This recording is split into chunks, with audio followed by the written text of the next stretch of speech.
Bonjour frères et sœurs, bienvenue dans ce temps de culte de ce dimanche matin. Que le Seigneur vous bénisse. Nous allons encore nous unir par l'Esprit ce matin pour célébrer le merveilleux nom de Jésus. Alléluia.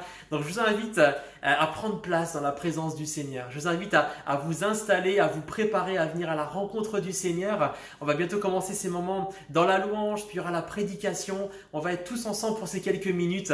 Alors vraiment, soyez les bienvenus dans la présence du Seigneur et que Dieu vous bénisse dans ces temps de culte de ce matin. On commence par ces temps de louange. Bonjour à tous, nous voulons vous inviter encore au travers de ce culte aujourd'hui à rentrer dans la présence de Dieu, mais tous ensemble, chacun dans nos maisons, mais unis de cœur. Nous voulons vraiment célébrer l'amour de Dieu qui ne change pas quelles que soient les circonstances, et nous voulons proclamer au travers de ce premier chant que Dieu est bon. Amen. Et ce n'est pas les circonstances qui peuvent changer ça, Dieu demeure bon et Dieu est amour. Quelles que soient nos circonstances, nous voulons célébrer cet amour aujourd'hui. Vous êtes avec nous? Vous êtes partants? Alléluia. Louez l'Éternel car il est bon. Louez l'Éternel car il est grand. Louez l'Éternel car il est bon. Louez l'Éternel.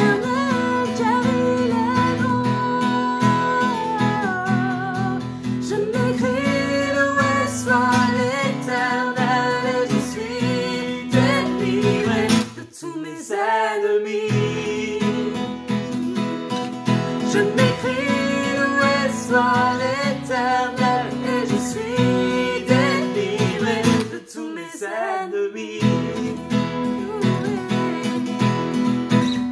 Louez l'Éternel car il est bon.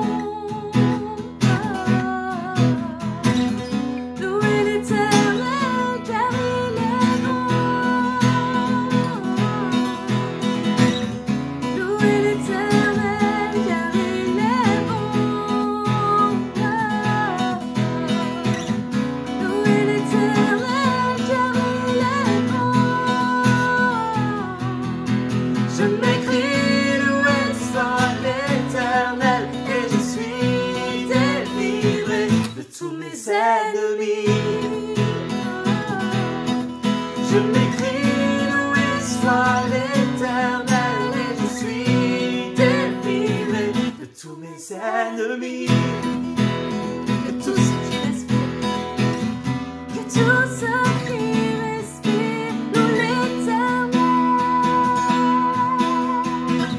Peuple de Sion, réclame la victoire. Louez l'Éternel car il est bon. Louez l'Éternel car il est bon. Louez l'Éternel car il est bon. Louez l'Éternel car il est grand. Je m'écris, loué soit l'Éternel, et je suis délivré de tous mes ennemis. Je m'écris, loué soit l'Éternel, et je suis délivré de tous mes ennemis. Tout ce qui respire, loue l'Éternel. Que tout ce qui respire, loue l'Éternel. Peuple de Sion, réclame la victoire. Louez l'Éternel car il est bon. Louez l'Éternel car il est bon. Louez l'Éternel car il est bon. Louez l'Éternel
reprendre ensemble cette phrase. Je m'écris plusieurs fois. Je m'écris, loué soit l'Éternel. Je m'écris, loué soit l'Éternel. Je m'écris, loué soit l'Éternel. Et je suis délivré de tous mes ennemis. Amen. Merci Seigneur Jésus. Le Seigneur est notre justice, il est notre défenseur. Amen. Et nos ennemis, ce ne sont pas les gens, c'est notre ennemi dans le combat spirituel. Ça peut être aussi nos craintes, ça peut être nous-mêmes. Et quels que soient nos ennemis ou notre ennemi, le Seigneur est notre justice et notre défenseur. Amen. Amen. Chantons ce chant, mon Dieu est puissant. Il se lève pour nous.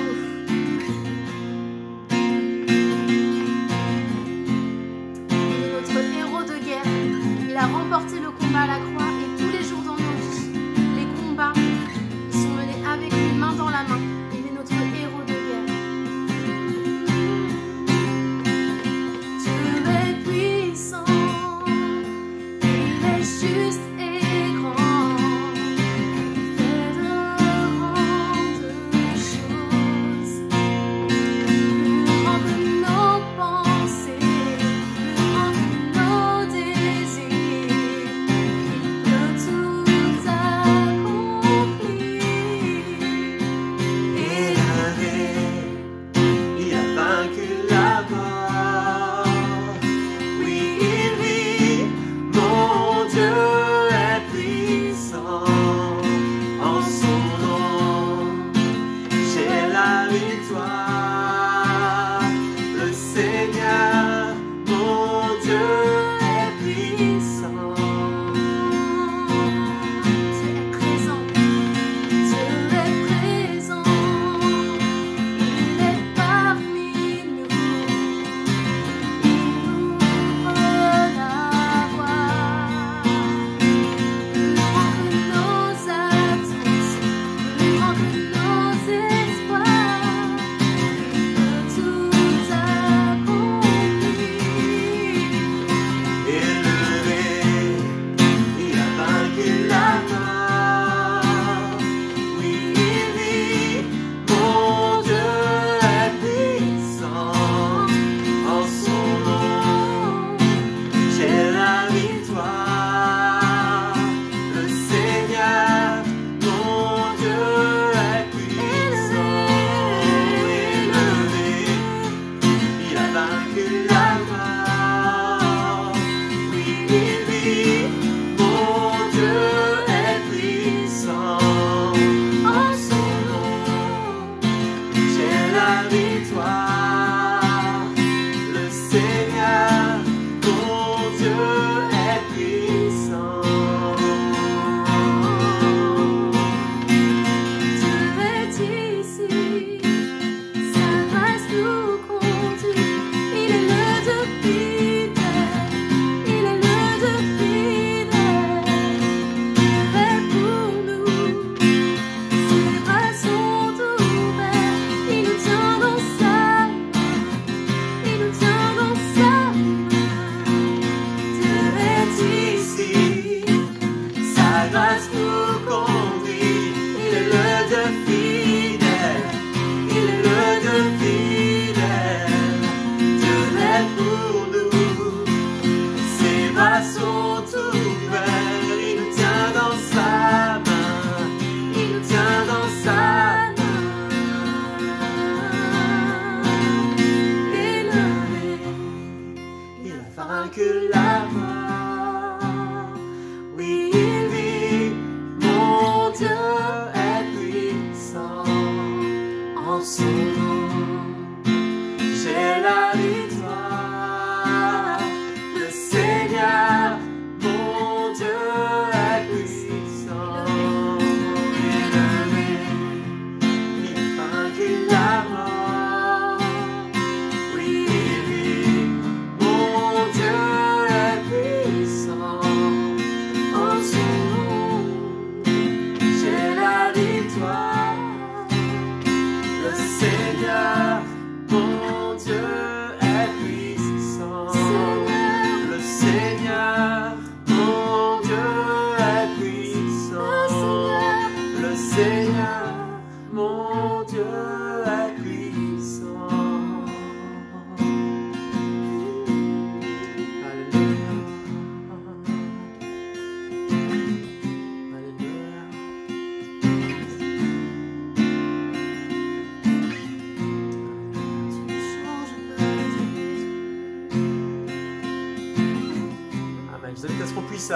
tous prendre un temps de prière, tous ensemble.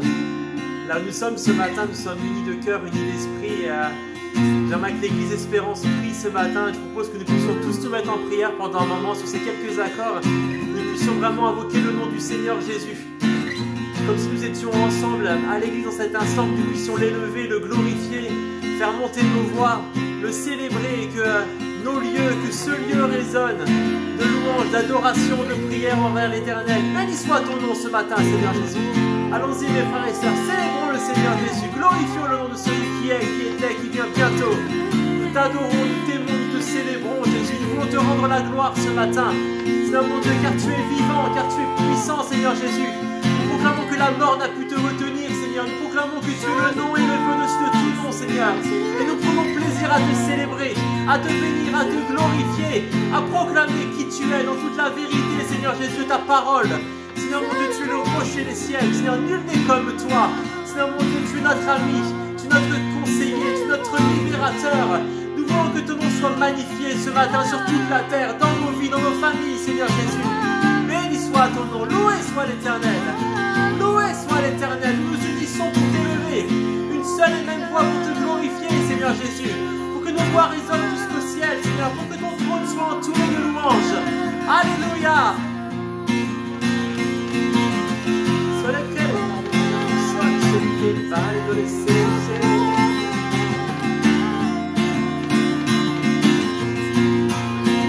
Alléluia, loué sois-tu ce matin Seigneur. Alors que nous te louons, nous croyons que tu passes au milieu de nous Seigneur Jésus, et que ton esprit remplit nos vies Seigneur. Nous croyons que tu consoles encore ce matin, que tu guéris encore ce matin, que tu relèves encore ce matin Seigneur Jésus, que tu fais toutes choses nouvelles Seigneur mon Dieu. Nous sommes de nouvelles créatures en toi Seigneur Jésus. Nous sommes plus que vainqueurs en toi Seigneur Jésus. Loué soit ton nom ce matin Seigneur. Loué sois-tu. Je crois que tu guéris les malades Seigneur. Je proclame que tu guéris les malades par ton sang Seigneur Jésus. Ce matin tu passes au milieu de nous et tu enlèves toute maladie.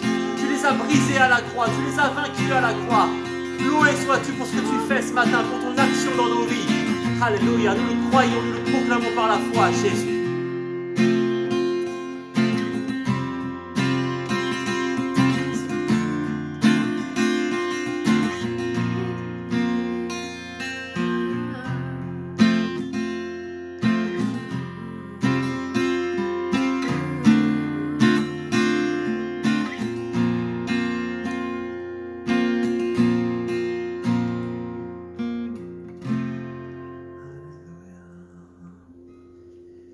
Merci Seigneur. Alléluia.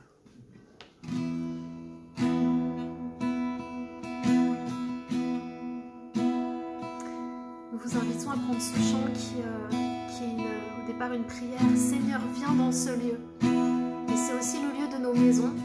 C'est le lieu de notre cœur aussi. C'est peut-être dans le secret de ta chambre que tu regardes ce culte en ce moment. C'est peut-être avec tes enfants si tu en as, avec ta famille ou tout seul. Mais quel que soit en fait ta vie, le Seigneur vient dans ce lieu où tu es. Il vient seulement pas pour passer, mais il vient non seulement pour passer, pour te visiter, mais pour demeurer. Il vient demeurer là où tu es dans ta maison.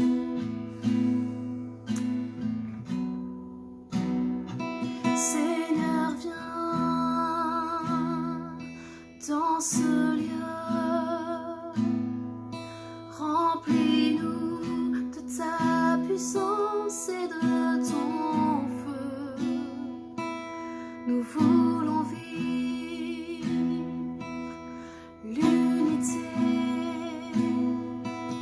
Que ton royaume vienne, que ton nom soit loué. Saint est notre Dieu. Assis sur le trône,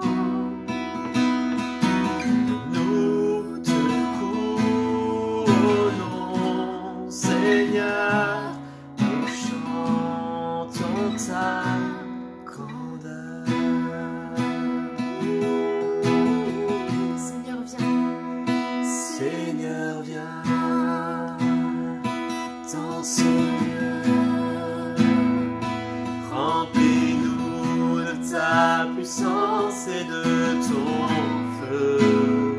Nous voulons vivre l'unité. Que ton royaume vienne, que ton nom soit loué. Saint est notre Dieu, assis sur le trône.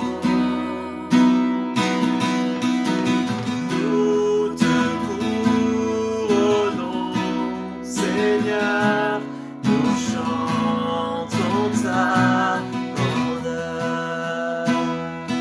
Oh oui, viens, roi précieux, chantons. Oh oui, viens, roi précieux. Viens nous montrer combien tu es merveilleux. Nous attendons ce glorieux jour où les rachetés réunis chanteront ton amour. Alléluia. Saint est notre Dieu, Oui, Saint est notre assis sur le trône. Nous te couronnons, Seigneur, nous chantons ta grandeur. Chantons Saint est notre Dieu. Saint est notre Dieu, assis sur le trône. Nous te couronnons, Seigneur, nous chantons ta grandeur. Saint Est notre Dieu, assis sur le trône. Nous te couronnons, Seigneur, nous chantons ta grandeur. couronnons, Seigneur. Nous te couronnons, Seigneur, nous chantons ta grandeur. Nous te couronnons dans nos maisons. Nous te couronnons, Seigneur, nous chantons ta grandeur.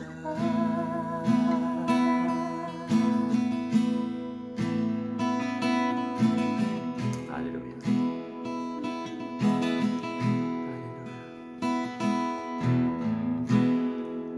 Alléluia. Merci Seigneur Jésus.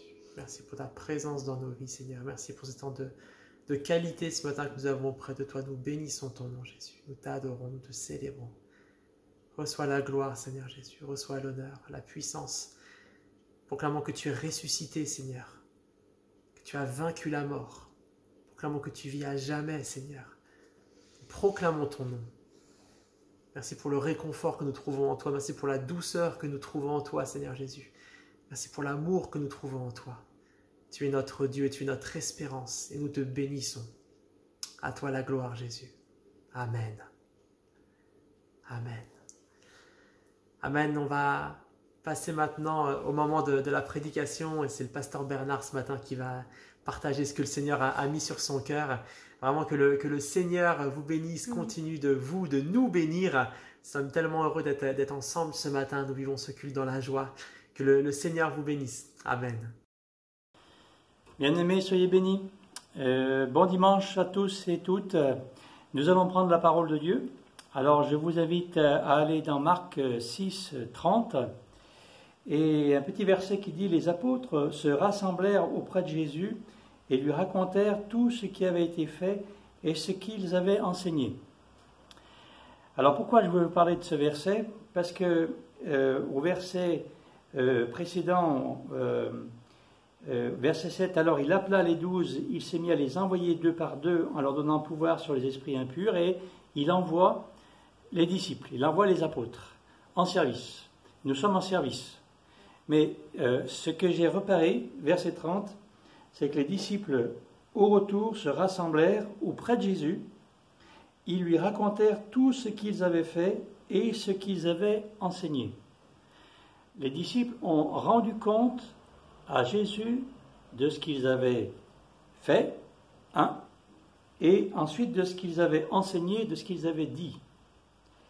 Je crois que c'est important de savoir, tu dois savoir que tu as des comptes à rendre à Jésus pour tout ce que tu fais, et il y a bien le mot « tout ». Ils lui racontèrent tout ce qu'ils avaient fait. Pour toute ta vie, tu as des comptes à rendre au Seigneur. Or, certains vivent encore sans trop s'inquiéter de comment ils vivent. Dieu est bon, eh bien, peu importe comme je vis, si je vis un peu dans le péché, un petit peu avec le Seigneur, c'est pas grave. Non, tu as des comptes à rendre au Seigneur et les disciples le font. Dans Luc 12, 48, je vous lis encore ce texte, Luc 12, 48. Je lis la fin du verset. On demandera beaucoup à qui l'on a beaucoup donné, on exigera davantage de celui à qui l'on a beaucoup confié. Donc, le Seigneur va te demander des comptes. Et il t'a donné l'Évangile. Il t'a donné un service à accomplir, une mission. La mission, c'est universelle, faite de toutes les nations des disciples. Voilà la mission que tous les disciples de Jésus ont, que tu as. Eh bien, tu dois répondre à cet appel. Tu ne peux pas rester assis sur ta chaise et sans rien faire et sans rien dire. Nous avons à faire des choses et à dire des choses. Et nous devons rendre compte à notre Dieu de ce que nous avons fait et de ce que nous avons dit. Alors, nous avons des comptes à rendre à Jésus. Ce que nous avons fait, c'est tes actes. Ce que tu as dit, c'est tes paroles. On pourrait rajouter comment tu l'as fait. Ce que tu as fait dans ta vie, comment tu l'as fait. Tes méthodes. Est-ce qu'elles sont bibliques? Est-ce qu'elles sont saintes? Est-ce qu'elles sont honnêtes? Est-ce qu'elles sont respectueuses aussi des uns et des autres? Quel genre de chrétien es-tu? Quel genre de disciple es-tu? Quel genre d'annonceur de la parole es-tu? Mais je pourrais rajouter aussi, nous avons des comptes à rendre à Jésus, mais quand nous avons fait ce que nous devons faire, c'est-à-dire là, c'est tes priorités. Est-ce que Dieu est servi en dernier, quand tu as le temps, ou est-ce que Dieu est servi en premier, comme il le demande? Frères et sœurs, on n'est pas là pour se juger, mais on est là pour progresser, on est là pour avancer. Moi, j'aimerais encore ce matin que tu reçoives une parole qui t'éveille, qui te dit « Waouh, mais je peux encore progresser, je peux avancer ». Et là, tu as repris le chemin, un chemin de progrès. Alors, nous avons des comptes à rendre à Jésus, comme ils l'ont fait, mais j'ai envie de dire aussi ce que nous avons fait, ce que nous avons dit, quand, mais combien nous avons fait. Et je m'explique. Combien nous avons fait par rapport à ce que Dieu nous a donné personnellement. Le texte dit, on demandera beaucoup à celui à qui il en a beaucoup donné. Donc, ce que tu as reçu, tu dois le faire valoir pour le Seigneur. Et le Seigneur va te demander par rapport à ce que tu as reçu, par rapport au don que tu as reçu, eh bien, le Seigneur va te demander des comptes. Donc, avant qu'il te demande des comptes, rends-lui des comptes. Alors, moi j'aime bien aussi le beaucoup. On demandera beaucoup à celui à qui l'on a beaucoup donné. Donc, on a reçu beaucoup, je crois, et on a reçu Jésus. Donc, en Jésus, nous avons tout pleinement en Christ. Donc, si tu as reçu beaucoup, eh bien le Seigneur va te demander beaucoup. Et nous n'avons qu'une vie très courte pour pouvoir lui donner. Conclusion 1. Tous les aspects de ta vie de disciple sont à rendre compte à Jésus. Est-ce que tu le savais? Deuxièmement, nous devons rendre compte à Jésus en premier. Puisque, au verset 30, il dit, les apôtres se rassemblèrent auprès de Jésus. C'est important. Auprès de Jésus, en premier. Bien sûr que nous avons à rendre compte au ministère. Bien sûr que nous avons à rendre compte aussi aux autorités civiles et toutes les autorités qui sont dans ce monde. Mais la première des personnes à qui tu dois rendre compte, c'est à Jésus. Je voudrais vous dire que le Sauveur, bienfaiteur qui est Jésus, est d'abord Seigneur. Un Seigneur qu'on obéit, qu'on respecte, on se soumet à un Seigneur. Il nous envoie tous dans sa moisson, mais avec une mission pour tous, faites des disciples. Matthieu 28, le dernier verset de l'évangile de Matthieu, allez, faites de toutes les nations des disciples, et voici, je suis avec vous tous les jours, jusqu'à la fin du monde, on a envie de rajouter, pour vous aider. Mais si la mission c'est de faire des disciples, il faut être disciple soi-même. Et lisons 1 Timothée 1,16, où c'est Paul qui parle. 1 Timothée 1,16. Prenez vos Bibles, lisez. 1 Timothée 1,16. Il m'a été fait miséricorde, c'est Paul qui parle, afin qu'en moi, le premier, Jésus-Christ montre toute sa patience. Bon, ça c'est bien. Et Paul va rajouter, pour servir d'exemple à ceux qui croiront en lui pour la vie éternelle. Pour servir d'exemple. Tu dois être disciple toi-même pour faire des disciples, pour servir d'exemple. Voilà ce que Dieu veut, que tu sois un exemple pour le monde qui t'entoure, et aussi pour tes frères et sœurs, ou pour les personnes qui commencent dans la vie chrétienne. Tu vas être modèle pour ces gens. Ils commencent dans la vie chrétienne, ils ont besoin d'avoir des repères. Et qui sont ces repères? C'est toi. Toi qui es peut-être chrétien depuis plus longtemps. Tu as des comptes à rendre à Dieu parce qu'il a fait de toi un exemple pour le monde, un exemple pour les tout jeunes convertis, eh bien, sois un exemple. Et j'ai envie de dire un exemple exemplaire. Troisièmement, quand faut-il rendre des comptes? Alors, beaucoup pensent que nous allons rendre des comptes au jugement dernier. Oui, Apocalypse, chapitre 20, verset 12, « Et je vis des livres furent ouverts, et là, eh bien, les hommes furent jugés par rapport à ce qui était écrit, etc. » Oui, il va y avoir un jugement dernier. Mais il y en a beaucoup qui pensent que le jugement n'est qu'à ce moment-là. Bêtise, erreur, parce que, regardez avec moi, on revient dans Marc. Marc, chapitre 6, verset 7. Les apôtres se rassemblèrent auprès de Jésus et lui racontèrent tout ce qu'ils avaient fait et ce qu'ils avaient enseigné. Ça, c'est, ils rendent des comptes. Verset 30. Verset 7. Alors il appela les 12 et se mit à les envoyer deux par deux.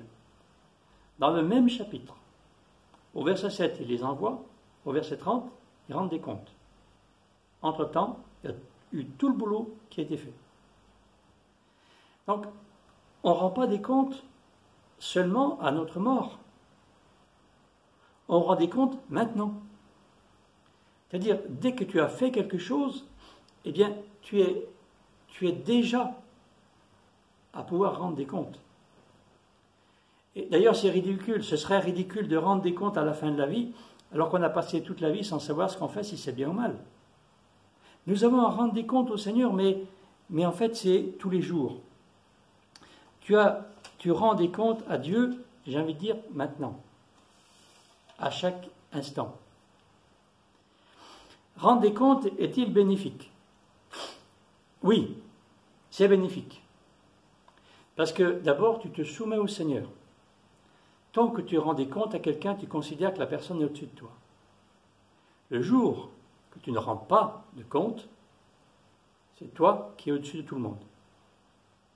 Tant que tu te sens l'obligation de rendre des comptes au Seigneur, de savoir si le Seigneur est heureux et content et s'il approuve ce que tu as fait, tant que tu regardes dans la parole si ce que tu as fait est réellement biblique, saint, tant que tu cherches à plaire au Seigneur, tant que tu cherches à lui faire plaisir, tant que tu veilles tant que tu sais que tu dois rendre des comptes au Seigneur, tu es dans une soumission. Et j'aimerais répéter, soumission, c'est se mettre sous. Tu es dans la soumission, c'est-à-dire que tu es dans la protection de celui que tu as mis au-dessus de toi. Tu lui obéis, il te protège. Alors, rendre des comptes, déjà, c'est bon parce que ça te maintient dans l'obéissance à Dieu. Ensuite, deuxièmement, rendre des comptes à Dieu, va te faire progresser.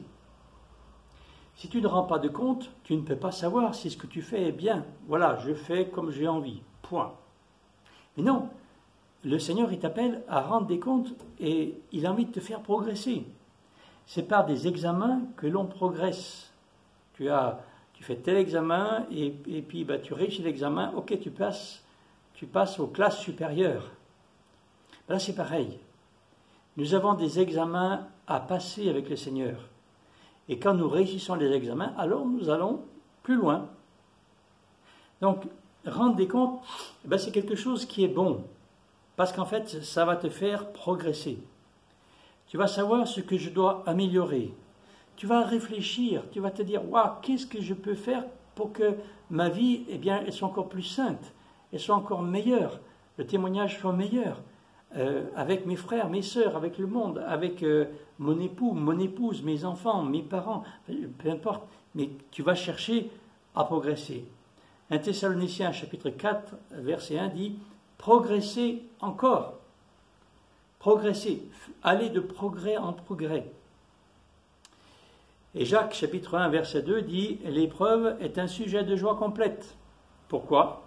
Parce que dans l'épreuve, là, il est parlé que nous apprenons, par exemple, la patience. Donc on apprend quelque chose, on devient plus fort. Rendre des comptes à Dieu te fait progresser, te maintient dans l'obéissance à Dieu. Et j'aimerais encore dire une chose, comme Dieu est exigeant, tu vas grandir encore plus. Alors, Dieu est exigeant.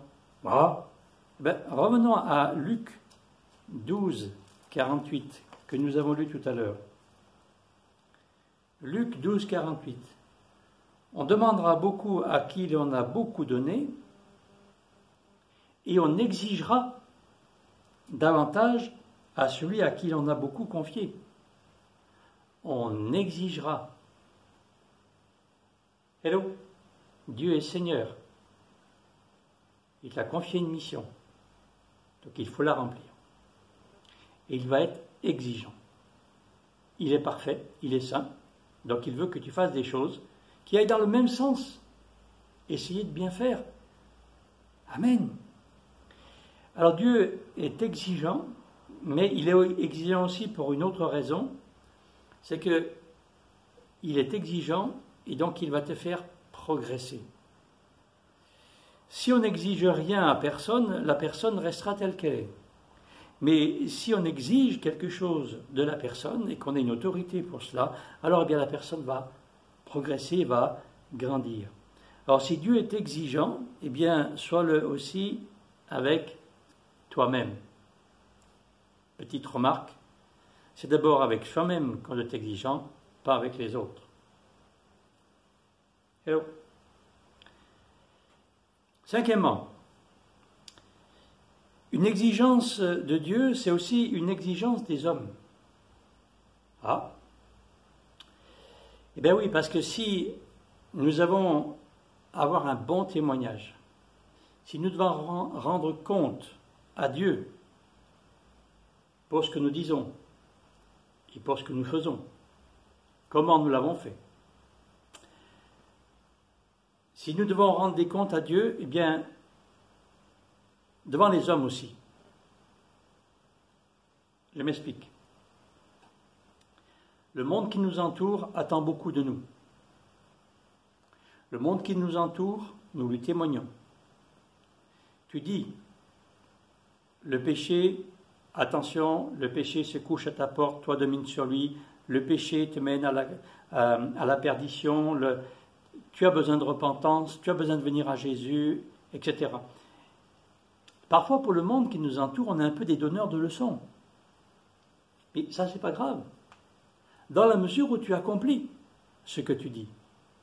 Mais si tu dis et tu ne fais pas, ou si tu dis et tu fais complètement l'inverse, en dehors de quand on te voit, tu vas vacciner les gens contre l'évangile. Tu vas être même un bouchon, un vrai bouchon, pour que les gens ne viennent pas au Seigneur. Tu leur donnes un témoignage, un exemple, comme nous l'avons vu, un exemple inverse. Ils disent et ne font pas. Le monde attend de nous.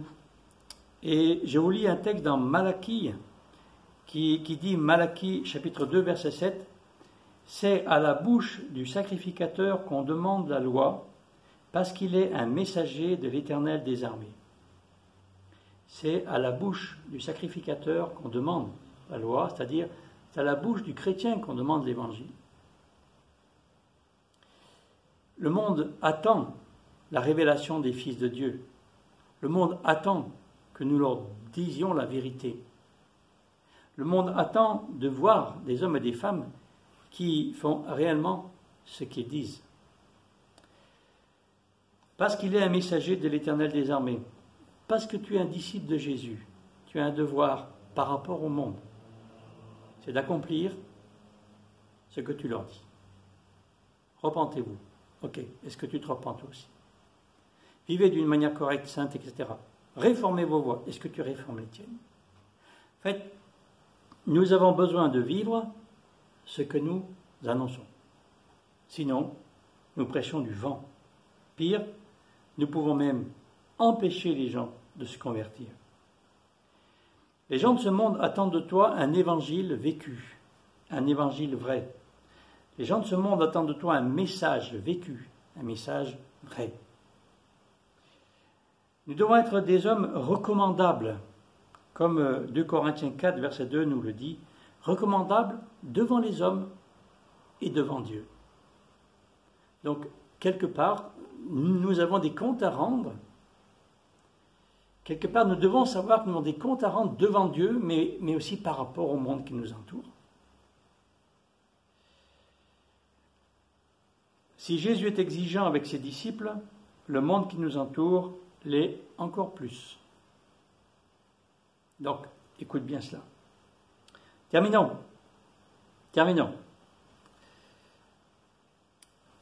Le savais-tu? Le savais-tu? Tu as des comptes à rendre à Jésus.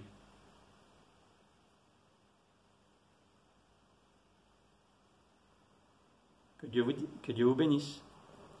Bon dimanche. Merci Pasteur Bernard pour ce partage de la parole du Seigneur. Notre culte arrive sur la fin, mais avant de nous laisser, il y avait une petite surprise. Cette surprise vient de la famille Fischer. Donc moi de mon côté, je vous souhaite un excellent dimanche, que Dieu vous bénisse, toute la famille Espérance, toute l'église Espérance, et je vous laisse regarder. À bientôt.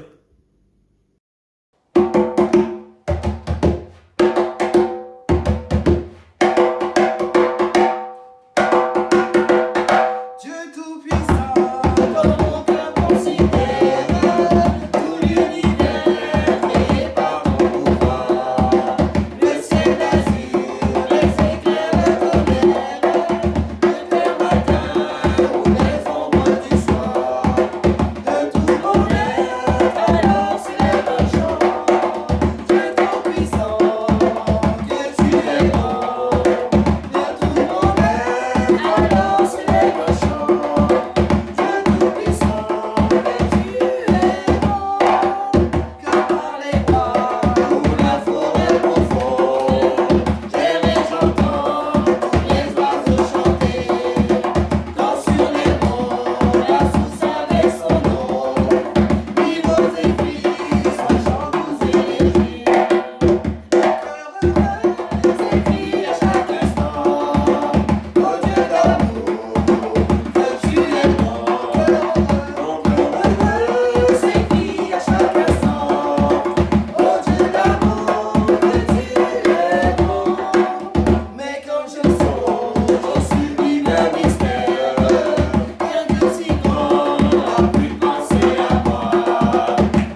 Salut à tous.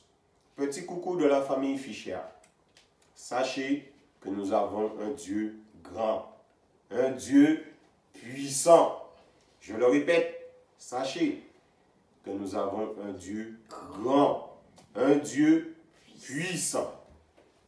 Soyez bénis et bon dimanche à tous.